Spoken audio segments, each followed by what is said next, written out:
Bom dia a todos. Bom dia às pessoas que vão estar na internet ouvindo esse sermão também. Espero que a graça de Deus possa estar, a mesma graça que está aqui presente, possa estar também com vocês que estão assistindo pela internet. Vamos abrir nossa Bíblia em Gálatas, capítulo 4. Gálatas, capítulo 4, versículo 1 ao versículo 7. Você fazer a leitura alternada, estarei lendo os versículos ímpares, a igreja poderia acompanhar lendo os versículos pares. Digo, porém, que enquanto o herdeiro é menor de idade, em nada difere de um escravo, embora seja dono de tudo.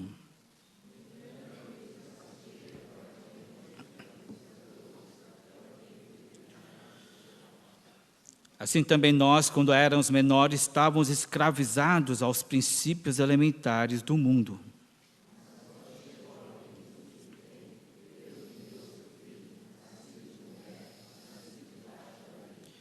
A fim de redimir o que estavam sob a lei, para que recebêssemos a adoção de filhos.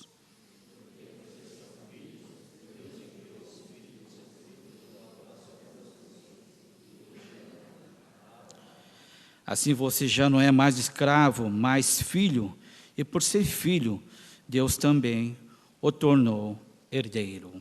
Amém.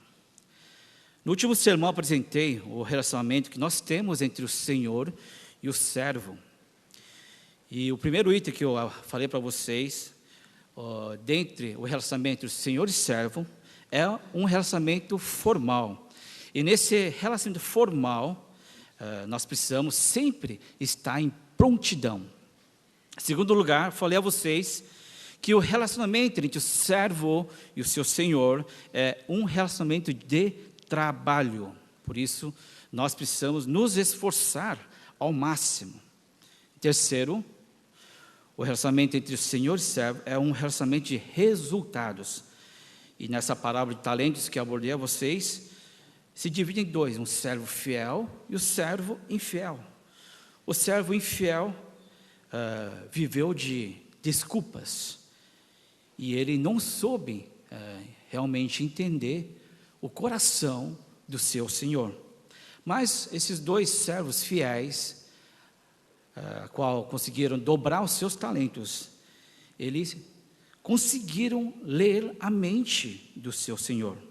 Portanto, eu finalizei a palavra dizendo que já não são servos, nós não somos mais servos, mas sim, nós somos chamados para ser amigo de Deus, porque amigo de Deus são pessoas que entendem a mentalidade do seu Senhor. Por isso, eu convoquei a igreja, desafiei a igreja, para que não apenas mantenham o relacionamento de servo, mas vocês possam fazer um upgrade, e vocês possam manter um relacionamento de amizade com o nosso Deus. Hoje eu irei falar sobre como manter, como é que é o relacionamento que nós temos entre Deus Pai e nós como filhos. Como vocês bem sabem, desde o momento que você aceitou Jesus Cristo como Senhor e Salvador, você não somente ganhou a vida eterna, mas, juntamente, Deus declarou a cada um de nós filhos de Deus. Numa linguagem mais teológica, eles falam que chama-se adoção. Eu e você fomos adotados para ser filhos do nosso Deus Santíssimo. Hoje em dia, tratando-se de adoção, é prática normal você adotar uma criança quando ela é bem pequena. E por que é que nós adotamos crianças pequenas na sua tenra idade? Para que ela não tenha resistência a se incorporar na família. Por isso, é recomendado você, quanto menor, melhor. Quanto mais criança, a criança irá se adaptar mais facilmente à família nova. Também no tempo antigo do mundo romano, a adoção também era uma prática frequente. Só que eles não adotavam crianças, mas sim jovens adultos. Para quê? Para aquelas pessoas ricas, a nobreza, quando não tinha descendentes, eles estavam à procura de jovens para herdar, para dar continuidade ao nome da família. Muitas vezes, quando eu pergunto a vocês, vocês são filho de Deus? Acho que a maioria idosa fala, sem dúvida, sim, eu sou filho de Deus. Mas a questão é, você se sente como filho de Deus? Aí a resposta pode ser um pouco variada. Sim, eu sei que, teoricamente, eu sou filho de Deus, porque a Bíblia fala, mas ainda não tenho um relacionamento entre meu pai, que é Deus, e eu como filho. Nós temos, de uma certa maneira, uma certa crise de identidade entre eu como filho e Deus como pai. Como é que nós podemos manter um relacionamento? Como é que eu posso falar do meu pai celestial se eu não sei nada sobre ele? E como é que ele vai estar presente na nossa vida? Como é que ele realmente mostra o seu carinho, o seu amor para conosco? E muitas vezes nós sentimos que não somos, muitas vezes, filhos de Deus. A razão pela qual que nós não sentimos filho de Deus são dois motivos.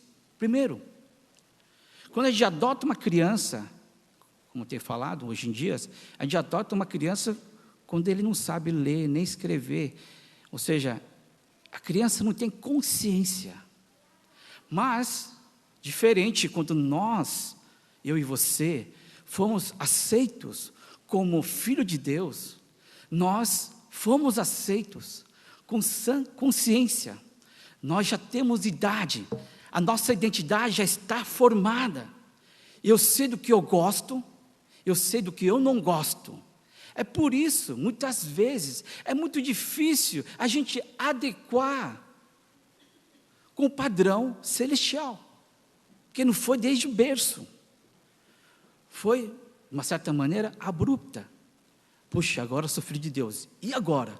Como é que é essa vida? Como é que é esse viver como filho de Deus? Será que tenho todo o direito? Quais são os meus direitos? Quais são os meus deveres? Como é que eu devo me portar? Não somente isso, a dificuldade não é apenas porque eu e você aceitamos Jesus já com uma identidade formada. Como mencionei no tempo do Romano, eles adotavam jovens de bom caráter para assumir a herança de uma família nobre. O problema é que quando nós fomos aceitos fazer parte da família de Deus, para ser filho de Deus ou filha de Deus, o problema é que nós não tínhamos um caráter tão bom assim.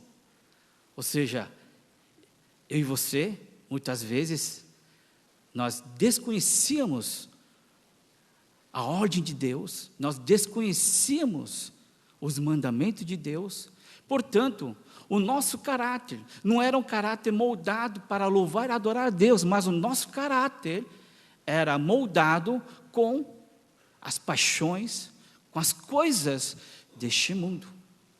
Então, dois problemas. Um, porque nós não somos crianças, nós fomos adotados quando nós já éramos adultos, ou na fase adulta. E em segundo lugar, porque nós fomos adotados com caráter ruim. É por isso que nós ficamos nos gladiando e nós ficamos perdidos muitas vezes para entender esse Deus chamado Deus Pai.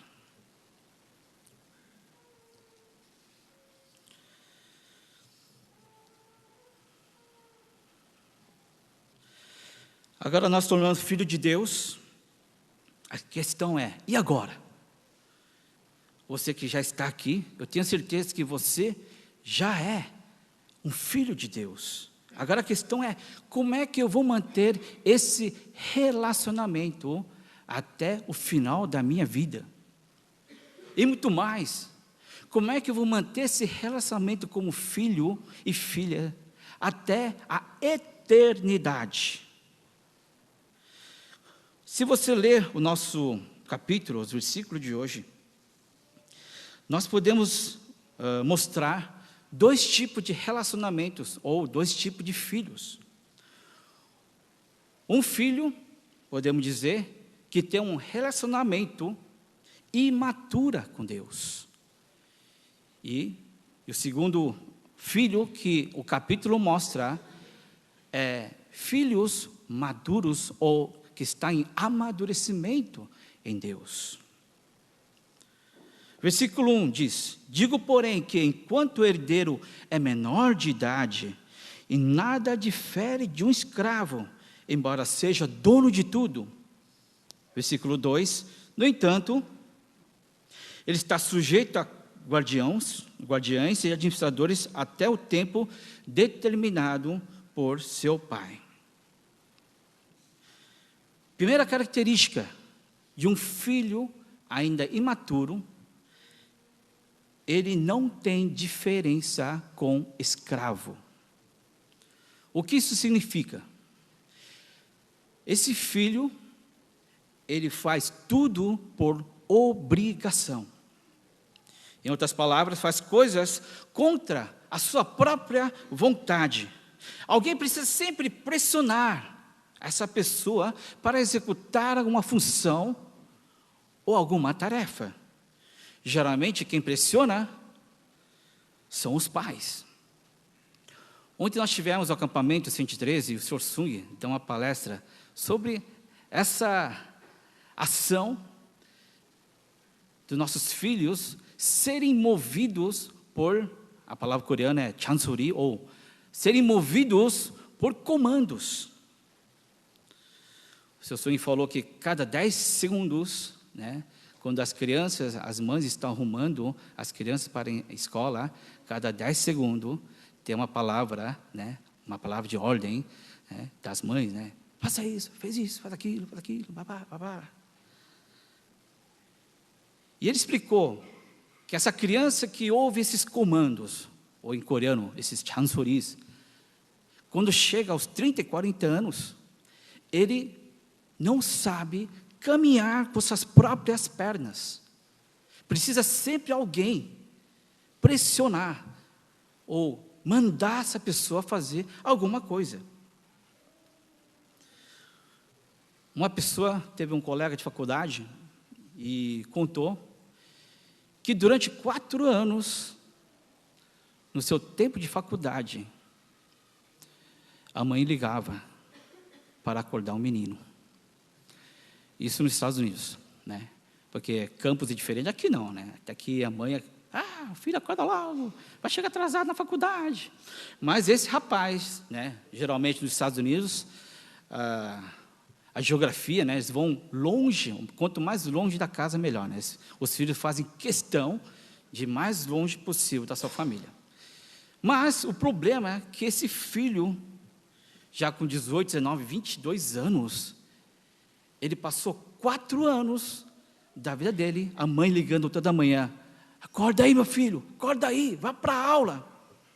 Eu fiz uns cálculos, 4 anos, vezes 365, 1460 dias. Puxa, que mãe persistente. Mas esse filho também, pelo amor de Deus, Os dois se merecem, Fica 1460 dias, Talvez a Telefônica agradece, as ligações interurbanas. Mas, puxa vida, fico pensando, como é que nós, a gente fala, de rir, mas muitas vezes esse problema é meu e seu. 22 anos. Isso eu calculei 4 anos, 22 anos, imagine. 8.030 dias. A mãe comandando. Filho, faz isso, filho, faz aquilo. Imagina, 8.030 dias. Imagina esse rapaz quando vai casar. Trazendo o contexto da nossa igreja, no contexto de família, no contexto onde Deus é pai, e nós também somos filhos, Muitas vezes, você está aqui, não porque você quer. Muitas vezes nós viemos à igreja, porque alguém te obrigou a vir, não é verdade? Sim ou não? Sim, podemos dizer não agora, quando a gente era adolescente, né? Mas, por incrível que pareça, né? Ainda hoje, nós somos obrigados, nós somos forçados para adorar o Senhor. Uma coisa que deve ser uma coisa que vem do coração, uma coisa que deve ser prazerosa. A pessoa sai da cama, vá para a igreja, vá lá. Mas o problema, como diz a teoria do seu swing, quando chega a 30, 40 anos, essa pessoa que veio na marra à igreja, ele não sente mais um motivo de vir na igreja. Simplesmente, ele só veio porque a mãe mandou, porque o pai mandou. E na ausência desses pais, ou por falecimento, ou por viagem, ele não sente a motivação de vir encontrar o seu Deus. É uma questão que nós precisamos refletir. Nós não devemos convencer os nossos filhos a adorarem o Senhor. Nós devemos motivá-los. E essa, a maior motivação, é a sua postura, a minha postura, como filho diante de Deus. É você falar, filho, sabia uma coisa? Eu sou seu pai, não é? Sim. Sabia que eu também tenho um pai também, sim, que é seu avô, sim. Mas também eu tenho um pai celestial. E esse pai, ele é o pai de todos. É pai de mim, pai de você, e pai do Harabudi, ou do avô. E ele merece todo o nosso respeito. Se você colocar essa atitude, se você educar dessa maneira, tenho certeza que a motivação de ele vir na igreja não vai ser por mera obrigação. A segunda atitude de um filho imaturo, né, se você ler o versículo 3, assim também nós, quando éramos menores, estávamos escravizados aos princípios elementares do mundo. Enquanto a primeira característica do filho imaturo é você ser um escravo, uma pessoa imatura, movida a comandos. A segunda característica de um filho imaturo é que ele vive escravizado pelas paixões. Não é paixão, relação a Deus, relação às coisas do mandamento da Bíblia. É sobre as paixões carnais. Enquanto o primeiro é escravo de pessoas, alguém comandando, o segundo ele é escravo de seus desejos. São indivíduos que estão confusos e devem seguir a sua velha natureza pecaminosa, ou estão gladiando em tentar ser uma nova criatura em Cristo. Entre decidir o que é certo, de acordo com a Bíblia, a tendência dessa pessoa é buscar, na sua maioria, as coisas erradas. São cristãos que, apesar de ter a natureza, ou seja, apesar de ser considerados filhos, são filhos que sempre vivem no vermelho. O que significa viver no vermelho? Sempre está lá no limite, né? Tem aquelas pessoas que estudam só para passar, né? Ou seja, a média, né? Antigamente a média era 5, né? 5 é azul, 4,9 é vermelho, ou seja, 4,9 você não passa de ano. São pessoas que estão lá sempre 4,95, 4,95, mal consegue passar de ano, ou seja, o relacionamento com Deus sempre está no vermelho, entre vai ou não vai, sempre está no vermelho. Não, Senhor, eu estou não consigo entender, não, prefiro realmente seguir o que eu quero, prefiro fazer as coisas que realmente eu quero planejar, Senhor, não, essas coisas são muito difíceis para mim. Sempre nós mantemos o vermelho em relação a Deus. João 8, versículo 34 a 36, diz o seguinte: Jesus respondeu: digo-lhes a verdade, todo aquele que vive pecando é escravo do pecado. O escravo não tem lugar permanente na família, mas o filho pertence a ela para sempre. São pessoas imaturas que são escravos dos seus desejos. Muitas vezes a gente pergunta, né, qual a sua idade mental, né, versus qual a sua idade física, né? Então o pessoal fala, a idade física, a idade mental, esse cara é um cara normal, né? Fala a verdade. E eu faço a mesma pergunta, quero trazer no ponto de vista do nosso contexto. Qual é a sua idade espiritual? Você como filho e filha de Deus, quantos anos você tem em relação ao tempo de igreja? Eu estou 10 anos na igreja, estou 20 anos, 30, 40, 50 anos na igreja. Agora, tudo bem, isso não diz nada. A questão é, quantos anos você tem de fé, de dependência de Deus? Isso é totalmente diferente. Aí nós podemos enxergar se essa pessoa realmente tem uma vida sadia, um relacionamento vivo com Deus ou não.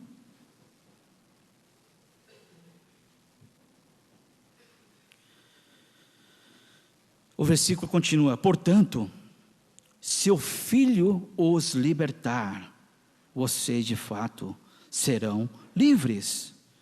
O que isso significa? A boa notícia é que Jesus vai libertar eu e você dessas paixões. Essas coisas carnais, esses desejos não vão mais controlar você. Conhecereis a verdade. Se você vê os versículos do capítulo 8, conhecereis a verdade, e a verdade irá libertar você do quê? Dos nossos desejos. Do quê? Daquela vontade de desobedecer Deus.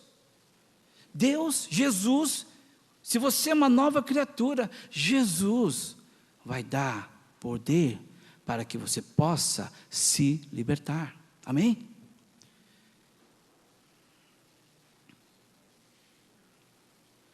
Precisamos amadurecer o nosso relacionamento com Deus. Essa primeira parte, nos versículos 1, 2, 3, mostrou realmente características de filhos que são imaturos. Eles não diferem de um escravo. Em segundo lugar, vivem escravizados pelas paixões. Mas o que Deus espera de nós, sendo eu e você filhos dele? Quais são as atitudes, ou o que Deus tem dado? Qual foi o benefício, claro, para eu e você sermos filhos dele? Versículo 6. E porque vocês são filhos, Deus enviou o Espírito de seu Filho aos seus corações, o que clama, Abba, Pai. Deus não apenas declarou você, ou declarou a mim, você é meu filho, mas Ele deu condições para que nós pudéssemos nos tornar filhos legítimos do nosso Deus. Ele não somente escreveu assim, nosso filho está adotado, agora filho, você se vira aí, você é livre para fazer o que quiser. Não. Quando você aceitou Jesus, Deus deu a cada um de nós, sabe o quê? O mesmo Espírito de Jesus. Que Espírito é esse? o mesmo Espírito que é capaz de dizer sim às coisas espirituais e dizer não às coisas carnais. João 8,44 diz o seguinte: vocês pertencem ao pai de vocês. Sabe quem? Para surpresa, o diabo. E querem realizar o desejo dele. Ele foi homicida desde o princípio e não se apegou à verdade, pois não há verdade nele. Quando mente, fala a sua própria língua, pois é mentiroso e pai da mentira. Quando Deus resolveu resgatar você e a mim, Ele tirou da garra, né, da filiação do diabo, Ele tirou de lá, né, da desobediência, da mentira, da corrupção, para trazer você num estado diferente, debaixo de uma nova lei, debaixo de uma nova filiação. Agora você não é mais filho do diabo, mas somos filhos de Deus. João 6,38 diz o seguinte: pois desci do céu, que é em Jesus, não para fazer a minha vontade, mas para fazer a vontade daquele que me enviou. Ou seja, Deus deu a você e a mim o mesmo Espírito de Jesus. E que Espírito que é esse? A de fazer a vontade de Deus. O mesmo. Jesus veio cumprir toda a palavra de Deus perfeitamente. E esse mesmo Espírito está no meu coração, está no seu coração. Nós somos capazes de fazer a vontade de Deus. Quando Jesus estava para ser crucificado, qual foi a oração? Pai, se queres, afasta de mim esse cálice. Contudo, não seja feita a minha vontade, mas a tua. O Espírito de seu Filho não dá poder para escapar da dificuldade, mas dá força para que nós possamos resistir ao mal. Nós somos capazes de dizer: Pai, eu quero isso, eu quero aquilo, eu quero aquela loja, é bonita demais, vai dar muito dinheiro, eu quero aquela mulher, aquele rapaz bonito, aquele emprego dos sonhos.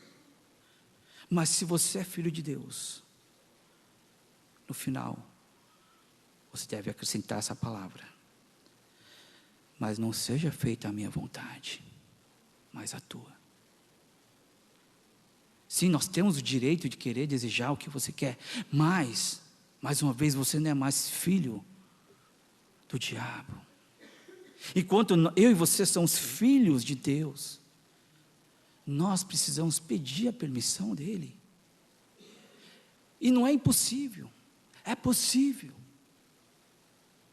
Nas suas decisões,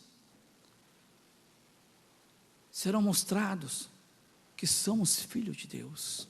E dizer: Pai, quero fazer isso, isso, isso. Eu planejei isso, isso, assim, assim, assado.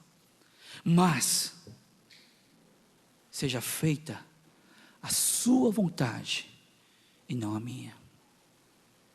Quantas vezes nós oramos dessa maneira a Deus?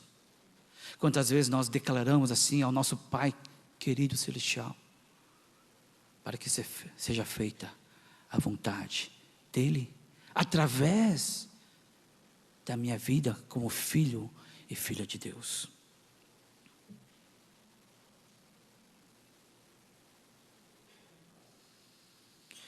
Não somente isso, Deus não dá apenas o seu Espírito, o Espírito Filho, Ele apenas não deu condições para que eu e você pudéssemos nos tornar filhos de Deus. Mas, se você ler o versículo 7 diz o seguinte: assim você já não é mais escravo, mas filho, e por ser filho, Deus também o tornou herdeiro. Quando a gente fala herdeiro, quando a gente fala na Bíblia herdeiro, muitas vezes nós imaginamos sobre a herança que a gente vai receber lá no céu, não é verdade? Parece algo muito longe. Nós somos herdeiros da salvação, nós vamos ter o reino dos céus. Está muito longe. Mas na verdade, a implicação desse versículo é que eu e você, nós somos herdeiros não apenas das coisas que irão vir, mas das coisas que já vieram, que já estão acontecendo na terra.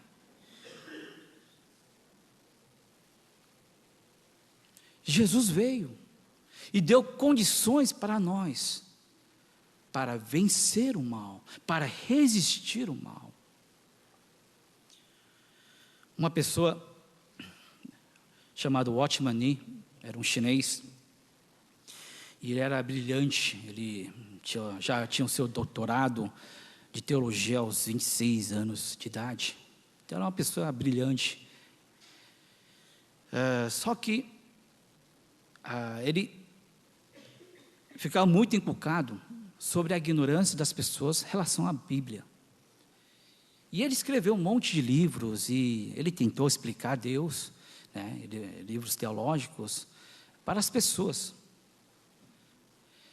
Só que ele ficou com uma doença terrível, e estava prestes a morrer, e ele se sentiu muito frustrado, porque Deus, eu preciso terminar essa obra, antes que eu morra, porque tem tanta gente perecendo, sem conhecer a tua palavra, eles interpretam mal a sua palavra, e eu preciso terminar essa série, para que as pessoas possam compreender melhor a Deus.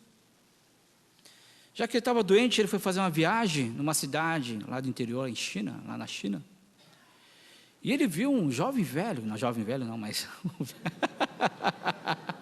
vocês estão atentos, hein?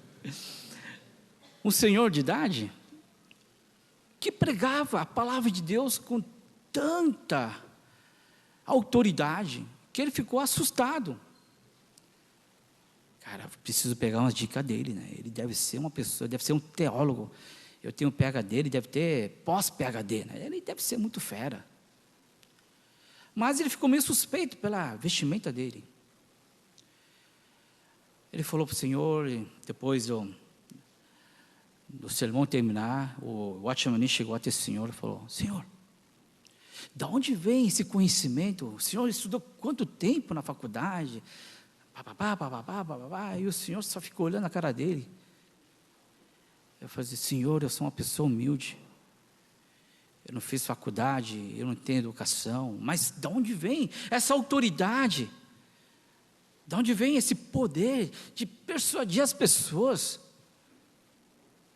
Qual é a sua fonte? Essa pessoa não tinha nem Bíblia. Ele só tinha alguns versículos. E esse versículo se encontra em Marcos 16, 15 a 18. E disse-lhes: vão pelo mundo todos e pregue o evangelho a todas as pessoas. Quem crer e for batizado será salvo, mas quem não crer será condenado. Estes sinais acompanharão os que creem. Em meu nome expulsarão demônios. Falarão novas línguas. Pegarão serpentes. E se beberem algum veneno mortal, não lhes fará nenhum mal. Imporão mãos sobre os doentes, e estes ficarão curados. Tudo que ele tinha da Bíblia eram apenas esses versículos. Mas a diferença é que ele vivia esses versículos. Ele realmente se importava com o doente. Ele impunha as mãos para obtenção de cura daquele irmão. Porque tudo que ele tem, todo o conhecimento que ele tem acerca de Deus, era esses versículos. Quando Deus nos chamou para ser herdeiros, não é uma coisa que vão vir lá no céu, a divindade de nuvem, vai lá, né, fazer um passeio. Não. eu e você, nós temos o poder, pelo nome de Jesus, para orar pelas pessoas, para resgatar as pessoas no desespero, para aquelas pessoas que estão em depressão, para aquelas famílias quebradas, para os filhos que não estão alinhados. Nós temos, eu e você temos o poder para libertar essas pessoas. Não porque nós temos, é porque Deus nos delegou. Deus nos chamou, cada um de nós, para fazermos partes dessa herança que já foi dada. Por isso, eu e você precisamos colocar essas palavras em prática. Nós precisamos, como filho de Deus, desejar o melhor do seu irmão. E o melhor do seu irmão, para sua irmã, é realmente que essa pessoa esteja alinhado com Deus, alinhado com o nosso Deus, Pai. Que essa pessoa também tenha o mesmo Espírito de Jesus no coração. Porque eles serão capazes de obedecer a Deus. E muito mais, nós vamos receber uma herança, a herança de poder salvar as vidas. O pastor Jairo pregou na celebração que não existe a coisa mais feliz do mundo, mais alegre do que salvar vidas. Parece que teve um episódio que ele estava trabalhando no hospital, e uma pessoa chegou, praticamente já estava morta, e o pastor conseguiu ressuscitar, e a alegria de ver aquela pessoa viva. Vocês já experimentaram essa alegria? A alegria de ver uma pessoa desesperançosa, a pessoa que está desesperada, e você passa a esperança que há em Jesus. Vocês já tiveram essa alegria? Essa é a maior herança que nós temos aqui na terra, e nós devemos usufruir, colocar na prática essa herança tão maravilhosa que Deus nos permitiu. Eu te darei as chaves do reino dos céus. Tudo que ligares na terra será ligado no céu, e tudo que desligares na terra será desligado nos céus. Pessoal, é pouca autoridade, muita autoridade. Você acha que isso é pouca coisa? Você ligar uma coisa aqui, vai ser ligado no céu. Você acha que isso aqui não é nada? É muita coisa. É muita coisa. Através de você, as coisas, você vai criar um canal direto com Deus, com o céu. E através de você, através de mim, Deus vai fazer a sua vontade.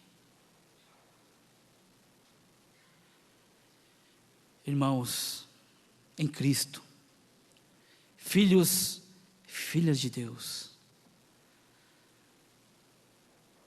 vamos deixar aquela vida de ficar sempre no vermelho, aquela vida que você vem, peca a semana inteira, você vem aqui, pede perdão por Jesus, você vem todo pesado, Senhor, me perdoa, aí você sai correndo, porque Jesus tirou o seu jugo, Deus perdoou o seu pecado. Tem pessoas que vão e não vão pecar mais, mas outras pessoas, ao sentir aliviado, eles vão e pecam mais. Aquele ciclo que nunca termina. Peca, vem, confessa, sente um pouco mais de alívio, e agora eu estou mais livre, agora eu estou, minha cota já foi livre, né? Já está liberta, eu vou pecar mais. Não vivemos uma vida assim,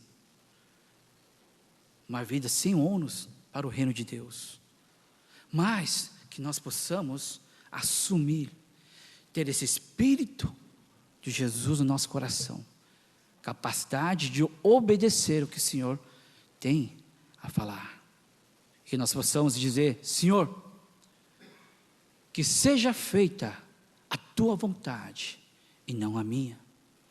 Também, Senhor, nos reveste do poder, para que nós possamos usufruir das coisas que o Senhor já tem nos dado, para que usemos nossos dons e os nossos talentos para servir e para, principalmente, sermos filhos legítimos do nosso Deus. Gostaria que vocês pudessem fechar os seus olhos.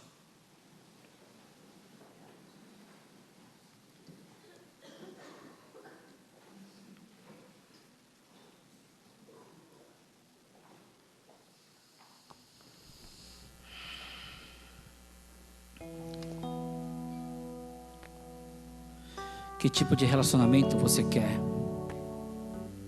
manter com seu Deus, Pai?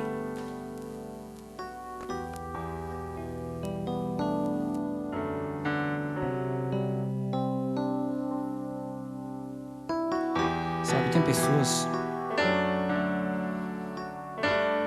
que pensam que é filho de Deus, mas não são.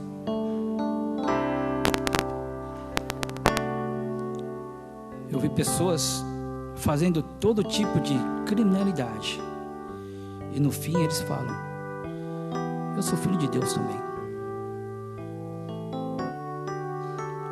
Nós sabemos que essa graça de se tornar filho de Deus não é para todos, somente para aqueles que entregaram sua vida para Jesus.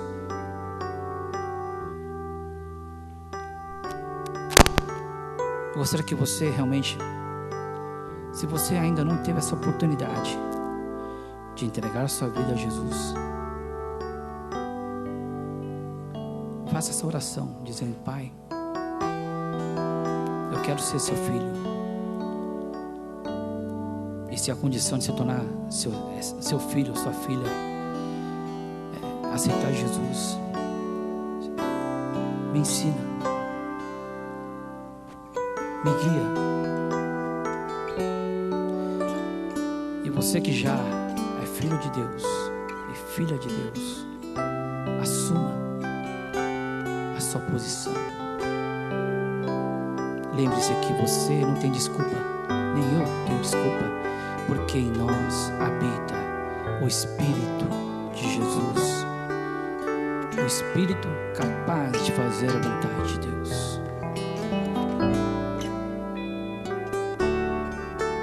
O Espírito capaz de dizer: não seja feita a minha vontade, mas a tua. Indo mais além, nos revestiu para que nós possamos nos tornar herdeiros. Vamos assumir esse compromisso? Não é muita coisa. Aquele senhor chinês só precisou de alguns versículos para fazer tamanha diferença.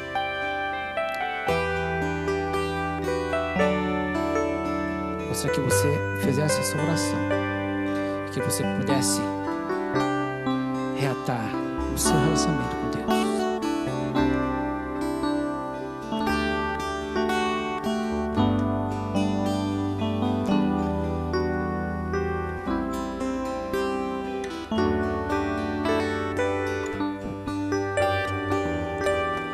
Pai, obrigado pela palavra de hoje. Não queremos ser escravos e nem queremos ser confundidos como escravos, mas queremos ser seus filhos. Obrigado pelo seu filho. Obrigado porque Jesus foi nosso exemplo. Não apenas o nosso exemplo, mas o mesmo Espírito está em nosso coração. Senhor, faz cada um de nós obedientes à tua palavra, porque sabemos que a sua vontade é boa, perfeita e agradável. Em nome de Jesus Cristo oramos.